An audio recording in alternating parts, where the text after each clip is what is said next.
Welcome back to my channel. আজকে আমি তোমাদের সাথে শেয়ার করব পাকোড়ার রেসিপি।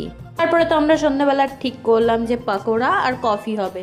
তো এদিকে আমি যে এক্সট্রা জল ছিল সেগুলো ফেলে দিয়ে এক করে মশলা বাটা, লঙ্কা গুঁড়ো, জিরে গুঁড়ো, ঘরোয়া রান্নার ক্ষেত্রে ঘরোয়াভাবে যে মশলাগুলো আমরা ব্যবহার করে থাকি সেইগুলোই দেওয়া হয়েছিল ওখানে। কর্নফ্লাওয়ার, তারপরে একটু ধনেপাতা, এই সব দিয়ে ভালোভাবে মেখে নিয়ে তারপরে গরম কড়াইয়ে তেল দিয়ে কড়াইয়ের মধ্যে এক এক করে পকোড়াগুলো দিয়ে দিলাম।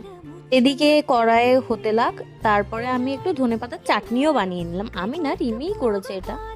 ধনেপাতা দিয়ে, লঙ্কা দিয়ে, লেবু দিয়ে ভালোভাবে পেস্ট বানিয়ে নিয়ে এদিকে পকোড়াও রেডি।